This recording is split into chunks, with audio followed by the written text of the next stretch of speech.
Hello once again and welcome back to the High School Sports Beat brought to you by Alfred State College. I am Dave Yates and it is time now for the High School Notebook brought to you by Dunkin. America runs on Dunkin. And as always, we are joined by Paul Gotham from PickinSplinters.com. And Paul, high school baseball is in high gear. I assume that's one of the good reasons to go to the website right now. And it's crazy to think we are going to be in the month of May this week. And so yes, we'll be getting going and all the playoff runs, the sectional runs, getting ready for those highlights. And we'll have all the recaps, standings, and everything that everyone needs to keep in touch with Section 5 baseball, yes. Well, Paul, talking baseball, and there are some teams off to some really fast starts right now in Section 5. Yeah, we have 9 teams who are through April 20th. They're undefeated on the season, certainly leading the way there. McQuaid 10-0, top 5 team in the state. Canandaigua is 7-0. They're also in the top 5. Livonia is in the top 10 of the state. So, yeah, you got a lot of teams that are getting off and getting running there, and This week coming up, we have some great matchups. Two of the teams who are kind of going to fly under the radar, but are Brighton and HFL. Of course, we covered HFL a couple weeks ago. They will meet at the end of the week. We'll see if they're still undefeated at that point in time. But Penfield is one of those undefeated teams in a Division I matchup against Victor. Victor kind of took it on the chin when they went down south for spring break. So Victor will have a little bit to prove, of course.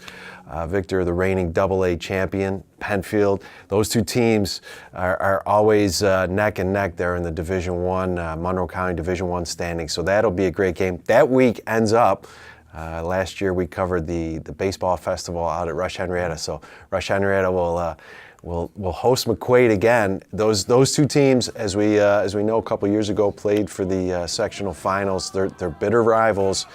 That'll be a great way to end that week and how we get into May. Let's get out of Monroe County for a second and talk about a team that probably not a lot of people are paying attention to. But let's talk about Waterloo. Yeah, sure. You know, I think we had 11 teams that went out of town for spring break. So there weren't a lot of games in the area, so it gave me a chance to go and see over to the East High tournament and see McQuaid, Waterloo, Dan McQuain's team there, and they took the East High tournament. It was pretty good because East is a little down this year. They have a very, Kyle Crandall will joke.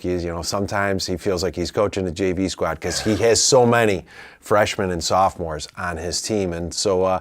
Waterloo, a name by Brian Oddie will be a name that everybody could remember out of that Waterloo squad. But it was good to see them put together a couple wins there in early April and give them that championship run.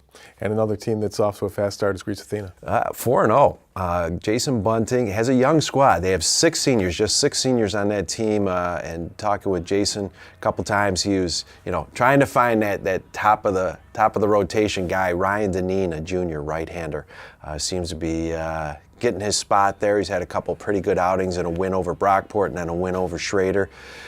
Everybody knows Casey Sauke, as they should, the University of Virginia commit, but you have a couple kids on that team along with Ryan Deneen. Tyler Curtis is another name to remember with Greece Athena. They're going to be a squad that's going to be, they'll be tough. They'll be tough in the sectionals. Staying in Greece, kind of a special day for all 4 of the schools there. Yeah, a great event where they bring together all the schools and all the kids who have signed Division I and Division II scholarships, and it's kind of neat.